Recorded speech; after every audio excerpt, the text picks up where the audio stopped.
자, 여러분 안녕하세요. 이번 시간에는 일반각과 호도법과 관련된 문제풀이를 한번 해보도록 하겠습니다.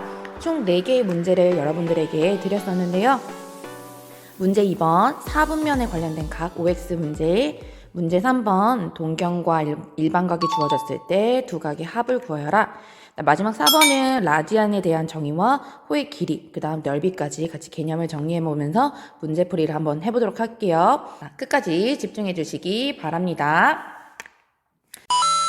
자, 문제 2번부터 한번 같이 보도록 하겠습니다. 자, 몇 사분면의 각이야?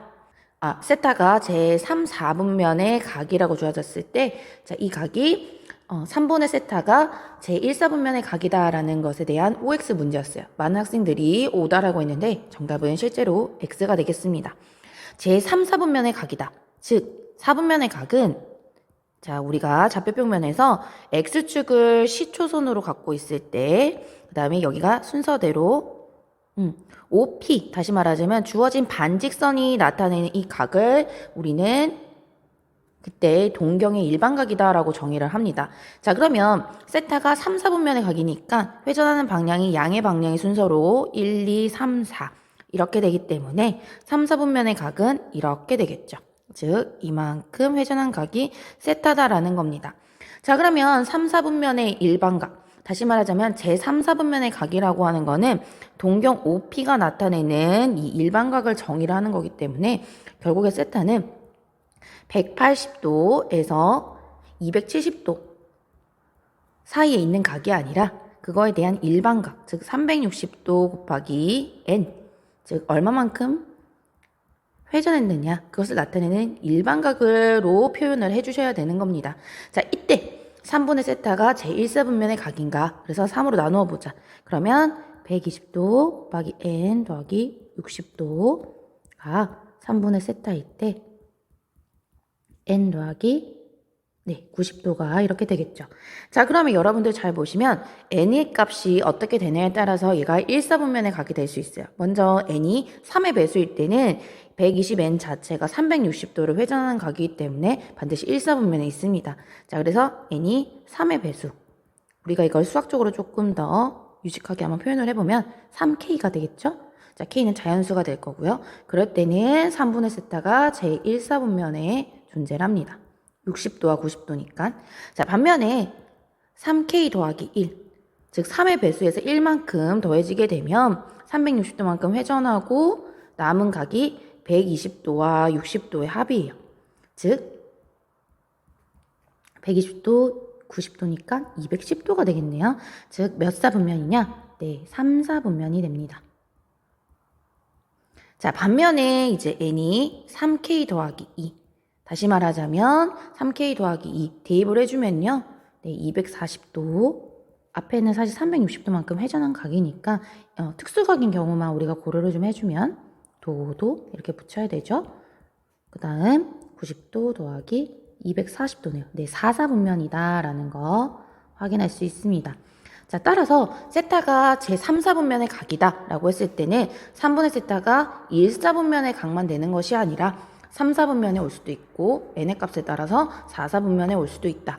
따라서 정답은 X다라는 거 우리가 확인할 수 있습니다. 자, 이제 문제 3번으로 한번 가보도록 하겠습니다. 자, 동경과 일반각에 대한 정의를 잘 알고 있느냐에 대한 문제인데요. 각 세타를 나타내는 동경과 7세타를 나타내는 동경이 서로 일치한대요.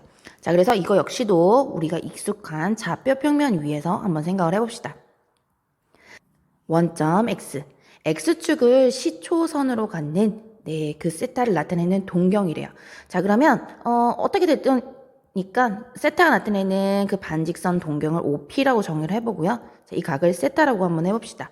자, 그때 이 동경과 몇 바퀴를 회전했는지는 모르겠지만 7세타, 다시 말하자면 7세타가 나타내는 동경이 서로 일치한대요. 그러면 여러분 결국에는 7세타에서 세타만큼 빼주게 되면 결국에 몇 바퀴를 회전했느냐를 의미를 해주겠죠. 그 이유는 7세타가 의미하는 게 세타에서 2n파이, 즉 360도 곱하기 n만큼 회전한 각을 나타내는 값일 거니까요. 그래서 우리가 60보법으로 표현을 해주면 360도 곱하기 n이 될 거고요. 자, 이거를 우리가 알고 있는 호도법으로 표현해주면 어떻게 되지? 그쵸? 2n파이다. 우리는 조금 더 유식하게 실수로 나타내는 호도법의 표현을 한번 써보도록 합시다. 자, 그래서 6세타가 이제 2n파이가 되는 거니까 세타는 3분의 n파이가 될 겁니다. 자, 그때 문제 조건에서 여러분들 아마 쌤이 세타가 0부터 파이 사이다 라는 조건을 아마 줬을 거예요. 자, 그러면 0부터 파이 사이를 만족하는 자연수 n의 값은 1, 2가 되겠죠, 여러분. 맞습니까? 왜냐하면 이 조건 안에는 n이 자연수다. 얼만큼 회전했느냐를 의미하는 거기 때문에 따라서 그 세타의 합을 모두 다 더해주면 3분의 파이 더하기 3분의 2파이여서 파이다. 자, 네모에 들어갈 알맞은 말은 1. 정답은 1번이 되겠습니다. 자, 이제 마지막 문제 4번으로 한번 가볼게요. 대망의 문제인데요. 사실 이 문제는 2020학년도 3월 모의평가, 자, 얼마 전에 치러졌던 모의평가의 문제였어요. 자, 그런데 여러분들이 화제의 문제다라고 얘기를 좀 해드리고 싶었던 게 3학년들 같은 경우에 온라인으로 시험을 보다 보니까 검색이 갔던 거예요. 수학 시험을 칠 때쯤에 검색 순위 1위가 바로 뭐였냐? 1라디안이었습니다. 자, 그러면 한 번 더 정의를 하고 갈게요. 자, 라디안이다 라고 하는 거는 호의 길이와 그 다음에 반지름의 길이 비로 나타내는 호도법, 각을 표현하는 또 다른 방법이다 라는 겁니다.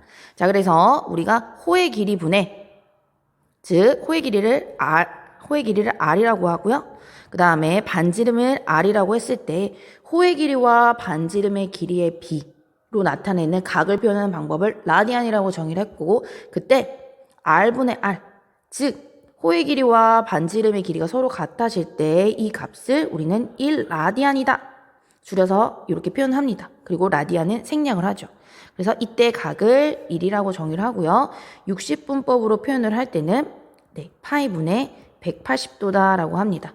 자, 그래서 우리는 라디안, 이 RAD를 생략을 하기 때문에 이제부터는 180도 이꼴 파이구나 라고 생각하시고 60분법을 호도법으로 고치는 방법들을 아주 손쉽게 하실 수 있으셔야 됩니다. 그래야 뒤에서 삼각함수를 여러분들이 잘 공부를 하실 수 있어요.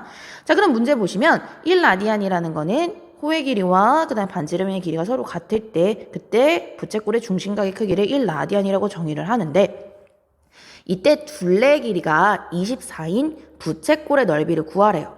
자, 그러면 지금 부채꼴을 보시면 반지름과 호의 길이가 서로 같아질 때 1라디안이 정의가 된 부채꼴이기 때문에 나머지 한 개의 반지름이 바로 R이 되겠죠. 자, 그러면 둘레의 길이 바로 3R입니다. 그것이 24가 될 때 부채꼴의 넓이를 구하래요. 그러면 반지름 R은 8이 될 거고, 자, 이때 우리는 부채꼴의 넓이 공식을 떠올리셔야 됩니다. 자, 부채꼴의 넓이 공식은 어떻게 되죠? 2분의 1의 R제곱의 세타, 즉 2분의 1의 RL. 자, 왜 그러냐? L은 뭐니까? 그쵸? 반지름과 그 중심각의 크기, 즉 세타의 곱이기 때문에 이렇게 표현하실 수 있어요. 자, 그러면 여러분들 지금 보시면 지금 주어진 부채꼴의 세타가 바로 뭐다? 그쵸? 1라디안일 거고 반지름이 8이에요.